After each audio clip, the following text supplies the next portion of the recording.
odd. Not working? Oh, there it is. Oh, there we go. I see it. Okay. I think we'll start now. We have a decent number of people in the room. So we're going to conclude our presentations today and our meeting with 2 lightning talks. As we did yesterday, after introducing the speaker, they will give their 5-minute talk, which we will then follow with 5 minutes of questions and discussion. Our first lightning talk of the day is from Britt Burns with the title Behind the Scenes of the Kaleidoscope 2020 Competition. Britt Burns recently joined the University of Memphis as the metadata and cataloging librarian, where he handles all original music cataloging. Previous to this, he was a music metadata specialist at UCLA. He began learning music cataloging back when he was in library school while at the University of North Texas. He has also served in a variety of general cataloging positions, including roles at Cal State Fullerton and Georgetown University. In addition, he has worked as a metadata coordinator for CBS Television Studios in Los Angeles. Burns has a high interest in concert music and is a published composer in that field. When he's not cataloging or composing, Burns enjoys spending time with his wife, Christy, and son, Brandon. All right. Go ahead, Britt. Okay. Kaleidoscope is an orchestra that performs without a conductor. And although they perform orchestral music, they really perform chamber music as well. At UCLA, we received over 5,000 score submissions. Now, this doesn't mean we received 5,000 composers. It's just composers have the option to submit, up to 3 works. And of these 5,000 plus scores, 550 plus were cataloged into our OPAC. And of those 550, 110 were finalists that were selected by Kaleidoscope as the winners. And of the remaining 400 plus, these selections were selected by us and really mostly me. So the goal at UCLA was to offer as much access to these composers as possible and to try to include at least 1 work from everyone if we could. The contest for 2020 was sponsored by UCLA and their music library. They made it free for any composer to submit up to 3 works.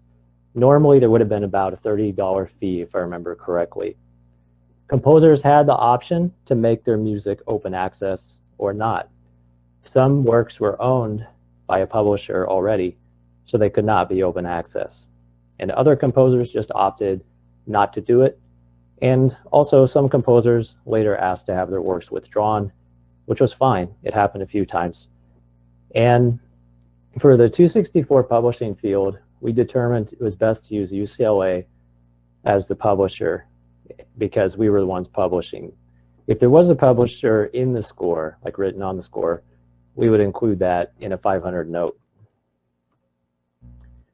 Of the remaining 400 plus scores that were not finalists that I worked on, it was mainly up to me to select them, and the strategies I worked were far from perfect. I selected what I thought had the most potential to be performed by the musicians at UCLA. After all, I figured having music that is more likely to be performed might be of more value to these newer composers. If a work was just going to be cataloged but never performed, it's not likely to gather much interest. If the music was all very similar, I tried to choose the one,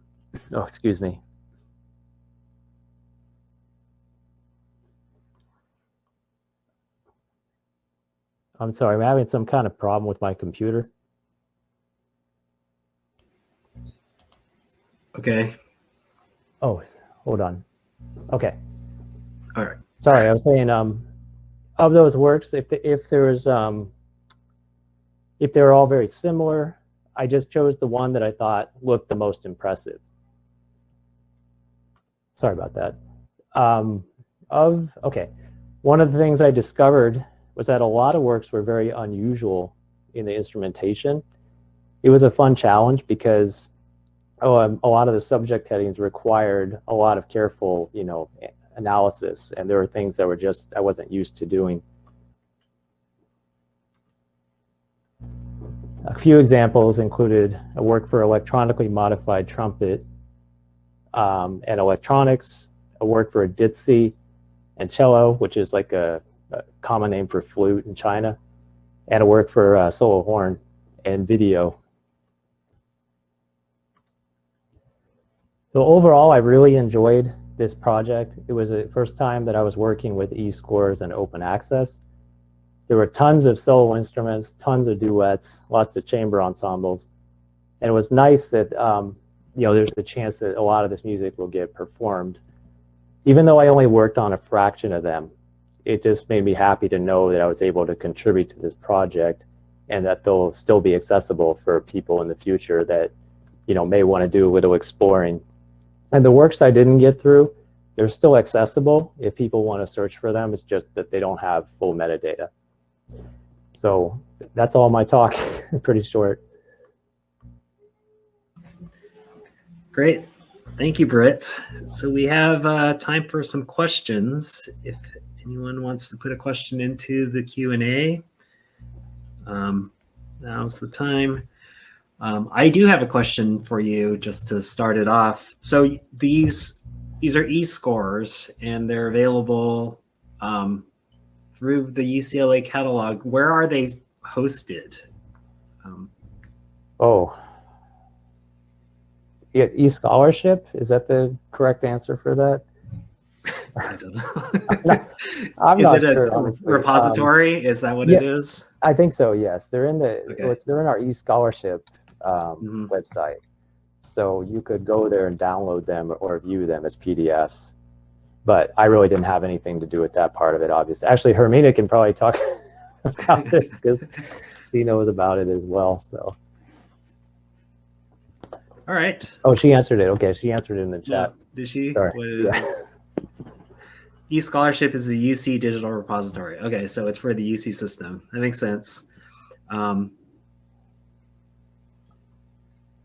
Casey says, how exciting that as a cataloger you entrusted with essentially selection duties. Not many of us get to cross over like that. That is true. I can't say I didn't really like it. Well, it's kind of unfair, because it's very subjective. Mm-hmm. Let's say Gene Harden has a question for you. I must have missed something at the start. I gather Kaleidoscope had a contest, or how did these come to be composed? Oh, well, Kaleidoscope, every year they have a composition competition, and their orchestra in Los Angeles, they don't have a conductor. So they invite anyone who's a composer to submit up to 3 works, but you normally have to pay like $30 to $35. But in 2020, UCLA was sponsoring it, so no one had to pay anything. And it's just, as long as they're original music for really any kind of instrumental or vocal ensemble, they'll accept it. But if they have a specific instrument that is not usual, would they perform that anyway? Somehow, that's a good question for them, but I don't know. I don't want to answer for them, but I imagine they'd try to. If they were going to select it, they definitely would. But some instruments are harder to get. Yeah. Like hurdy-gurdy is going to be pretty impossible. I think that's pretty hard to find. I don't know. I used to play with a hurdy-gurdy player. Oh, really? Yeah. A French Baroque hurdy-gurdy player. All right. Let's see. We have some comments in the chat. Reed says, floating chamber music subject headings is fun, especially when the music toolkit can still generate the 382 from them. That's true. Sounds similar to the, Matt, I don't know how to say this word. Casey said this comment, but it's the Louisville competition where they take submissions in terms of the library cataloging. I'm sorry, Casey, I'm not reading well right now. It does sound similar to that competition. Mark asks, you must create a lot of subject headings. Do you authorize all of them? No, no, and that's a good question. There just wasn't time in this volume of work, and I didn't create subject headings for every composer either, because it just would have slowed down the project too much. Is this project? I mean, this is from a previous conversation I had with you, but this was this project gave you had time because of the pandemic, I guess is what I'll say. So I know you're no longer there, but is it something that's continuing?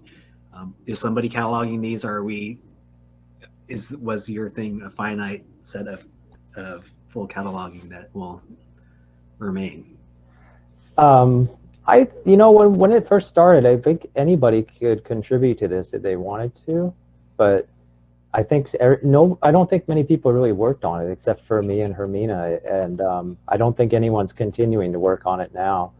But I welcomed it for so many reasons, because I wanted to do e-scores, and also it got me away from all the cleanup projects that we were doing. So. All right, great. Well, thanks, Britt. I think we're going to move on. So thank you for your presentation, and I'm going to remove you from the screen. Oh, there you go. You left by yourself. And I'm waiting for Leo. Leo, hit the share. There's a little share button on the top. All right. Thanks, Leo. All right. I can see you. Our next presentation is from Leonard Martin, and the title of it is Wickett, Crickett, and Houston G-Funk. Leonard Leo Martin is the resource description librarian for unique formats and materials at University of Houston Libraries. Leo's research interests include metadata description and access, and the development of modern musical microgenres. He is also an active member of the MLA Music Library Association, Music OCLC Users Group, and the Association of Recorded Sound Collections. Leo received both his undergraduate degree in music education and master's degree in library information science from the University of North Texas. He previously worked at the New England Conservatory of Music as their cataloging librarian. All right, whenever you're ready, go ahead. All right. Hopefully everyone can see my screen. I have audio set to share. There will be audio and one video played during this presentation. So good afternoon, everyone, and let's jump right in. By the early 1990s, gangster rap music had saturated American airwaves, television, film, and fashion. Gangster rap works depicted the lifestyles of real and fictitious Black gangsters surviving in American cities, encircled by the war on drugs and a post-industrial U.S. economy. Sounds kind of grim, but some of it's pretty fantastical too. Some of it was very real. During this period, G-Funk, a fusion genre of gangster rap music and funk music, also made headway throughout the U.S. G-Funk music features samples from existing funk records or live instruments performing funk music. Like other hip-hop works of the era, soul and disco samples are frequently incorporated into G-Funk works too. By the mid-1990s, musicians and record labels outside of California began producing their own regionally influenced G-Funk works. Houston-based Rap-A-Lot Records released gangster rap records by local and regional musicians with guest features with West Coast rappers from the era too. Willie D, a member of the Houston-based rap group The Ghetto Boys, released Play With Your Mama in 1994 on Rap-A-Lot Records.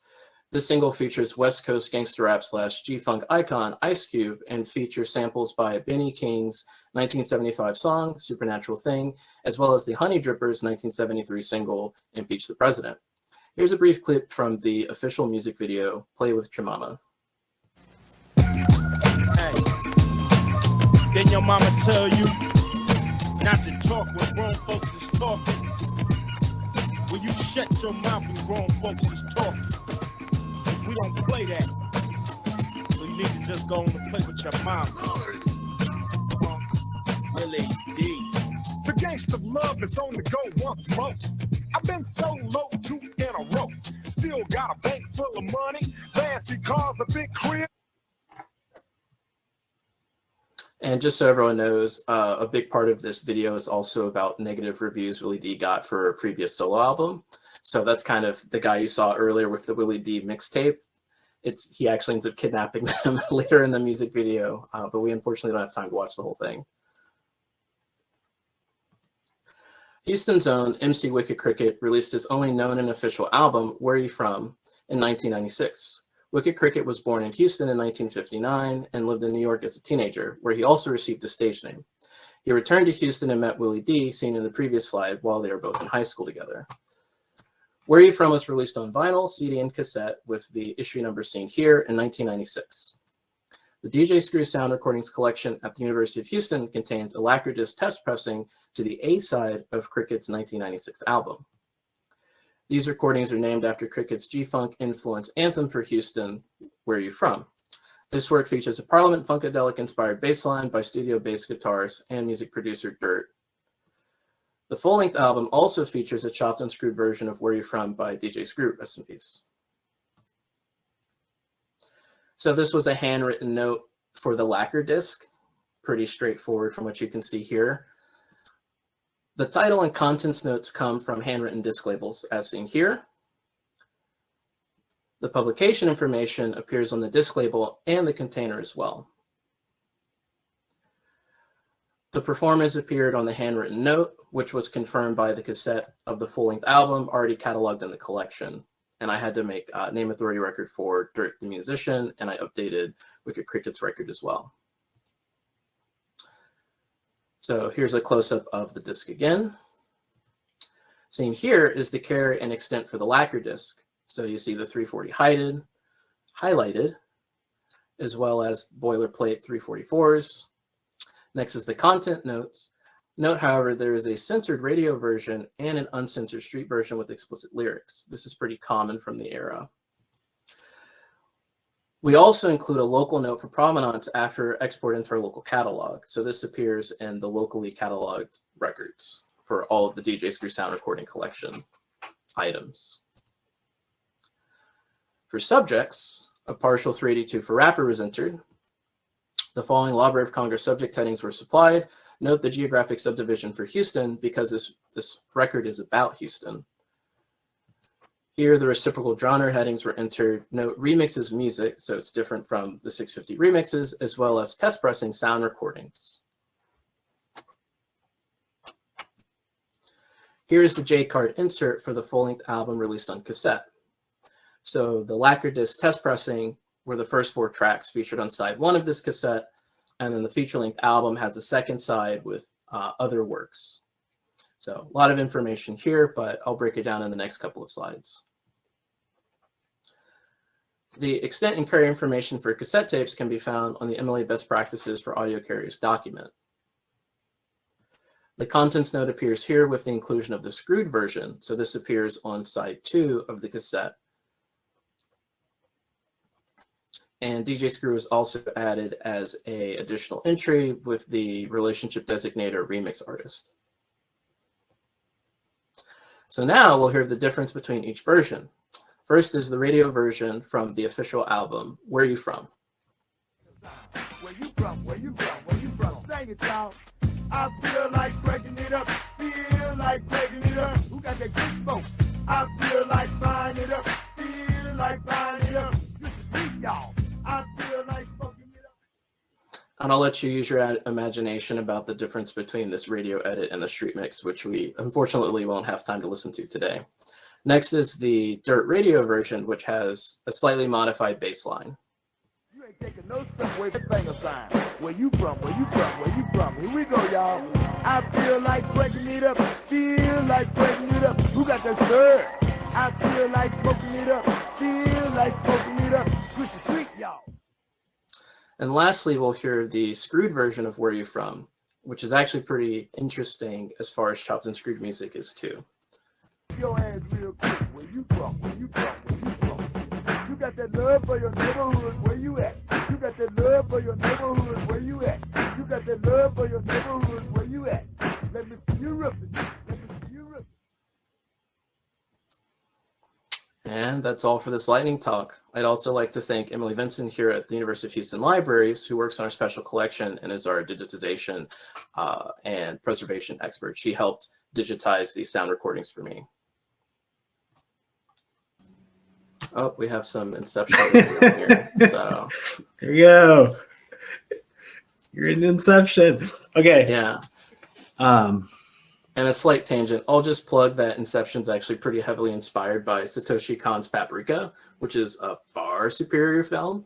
And I would recommend, if you like Inception, to check out Paprika. All right. I will do that. I just had to say it because we all saw the Inception moment. I was like, no, I have to plug this. Yeah. This is important. Okay. All right. We have some time for some questions. And let me see if anybody has typed in anything yet. Not yet.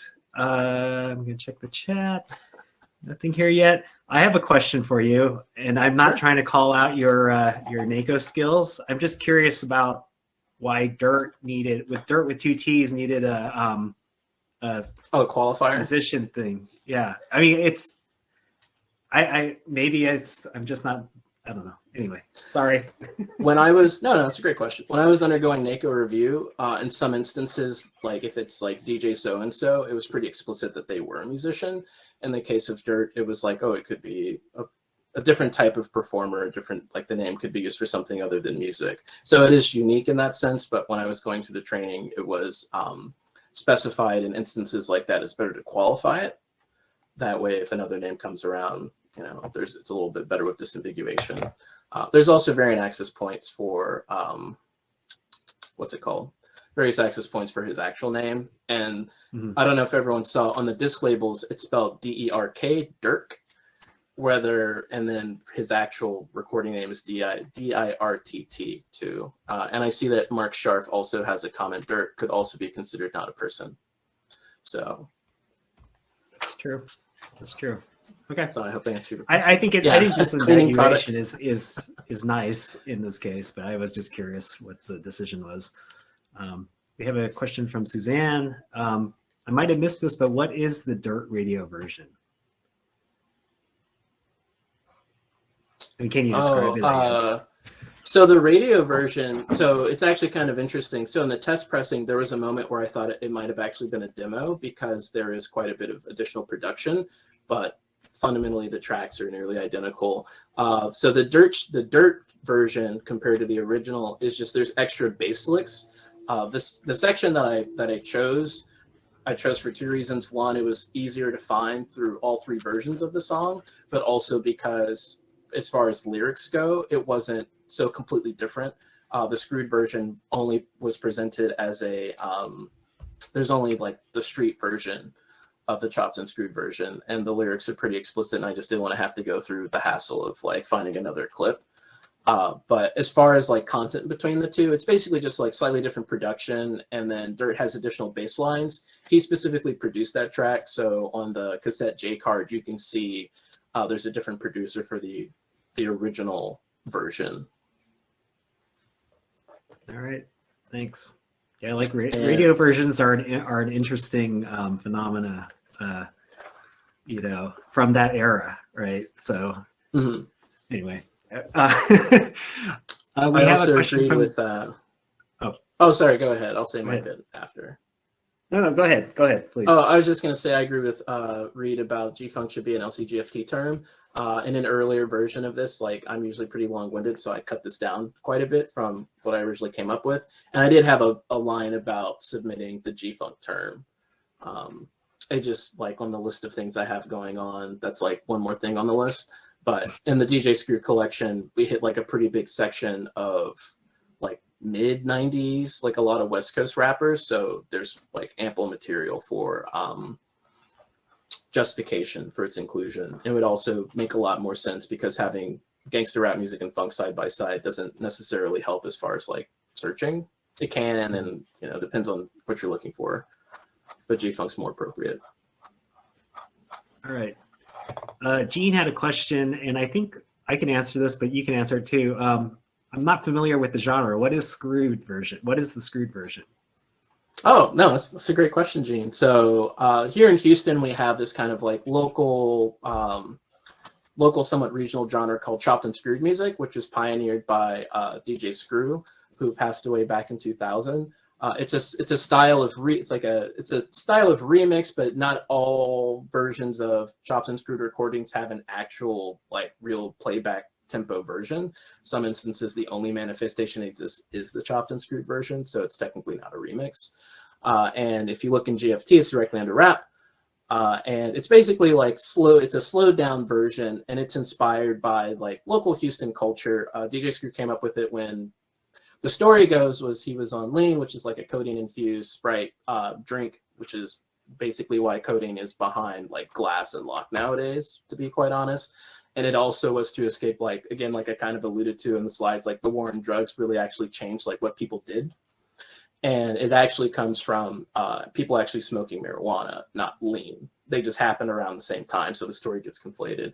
But basically, it's just slowed down, and it was a DJing style because a lot of these people based out of Tulsa, Oklahoma, that's actually where DJ Screw's originally from, is Oklahoma, and he moved to Houston. That style of music is influenced by all the regional kind of street hip hop culture, and then also the drug culture that surrounded the era too. Because again, the war on drugs changed what people could and couldn't do, and where they could and couldn't go. All right, thanks. We have a question from Norhawk. Do you often find yourself creative when assigning responsibility, the subfield E, for such genre music? Oh yeah, absolutely. Oftentimes, I know there was a presentation a few MOUGs ago about like hip hop sound recordings and you know, trying to figure out between what's described in RDA and how the terms are actually used. In most instances, sometimes it's actually easier to just not put anything and then just have like a free text note. If it is possible to have a correlating relationship designator, I get as close as I can. So I think usually the ones like producer, executive producer, those kinds of things usually just find their ways into 508s. But in some instances, producer might mean this person has actual production credits, which is a little bit closer to audio engineer. But then you'll see like mixing engineer and then other types of engineer records too. So I usually try and do, and depending on what the record is and the relevance to it, I'll do a little bit of extra research. I also have seen, I believe it's Cornell has that Discogs plugin into their discovery layer. So yes. I've been thinking about talking with our UI team about just using the Discogs discovery layer so that we're not losing sleep over, you know, well, this is a producer in RDA, but this is a producer in like, you know, hip hop world. So I think that's one workaround is just piping in other APIs, and that can do a lot of the work. But to circle back for the original question, I do the best I can. If it's easier to omit it, I will, and I'll just leave a free text note if it's relevant. If not, eventually we'll try and pipe in that Discogs API. Great. And a question from Tom. Do you think alternative takes, LCGFT term, fits any of these different types of versions, which can't be called a remix? I'm often a little leery of knowing when to use what. That term is like more closely associated with jazz alternate takes. And so I think that's kind of where Tom's going with that. As far as like the difference between a studio version and earlier versions, like I said, I thought about using demos because as far as provenance go, we really don't know. Like I presume the lacquer disc ended up becoming the sound recording because they're like identical track order, identical tracks. The only difference is there's like the crowd, you could kind of hear a crowd ad lib, like there's like a crowd sample that was inserted into the Dirt version 2, along with that additional bass lick. I wouldn't be opposed, but again, it just depends on how it's defined in GFT. I think in this instance, it kind of blurs the line between demo and like a alternate take. It's just kind of in between, because in hip hop, it's not common to hear that term used. It's more closely associated with jazz. So that I think that would require more discussion. That's a great question. All right, we're going to come up against some time, but I'm going to ask one more question that Frank put in the question. You get lacquer discs with no information written on them, or practically nothing, and do you have to listen to them and figure out what metadata to use? Yeah, that's actually happened a couple of times since I was brought on board. I actually had to go back into the system and correct one sound recording because I was working on one thing and looked into the catalog and was like, well, okay, if something weird's going on, and I had them pull it and I put it on. I'm not in the office today because I'm at this virtual conference, but I'm usually in the office every day. And so I have like a setup, like turntable, cassette deck, CD player. And so if I need to play something from special collections, I'll just put it on. And yeah, that has happened. You'd be surprised, like Genius Lyrics, you can usually search the lyrics of a track, or sometimes people will put, like rap music's pretty straightforward. Usually there's like a hook, usually the verse. You can just keyword search that, throw it in quotation notes in YouTube, and you might actually find it pretty quickly. Sometimes I just know what it is because I'm from Houston, which is kind of convenient sometimes, but there's a lot of stuff in here that like no one's ever heard of. It's just kind of like one or two copies floating around. We don't have a whole lot of bootlegs, but sometimes it does come in handy, especially with the test pressings. They usually just have a sticky note, and then I just have to confirm or deny if it's correct. Otherwise, it's just like I have to put in my investigation cap. Great. Well, thanks, Leo. I'm going to say we're going to cut off right now. If you have any more questions for Leo, you can probably email him. I do want to make a plug that Leo gave a talk last year on Chopped and Screwed. It was one of the first things, I think it was the first thing we did at MOUG last year. So it's on the MOUG YouTube channel. If you want to go back and review, it's there. It was a really good talk. And yeah, thanks, Leo. I think we are going to wrap the meeting up now. So bye.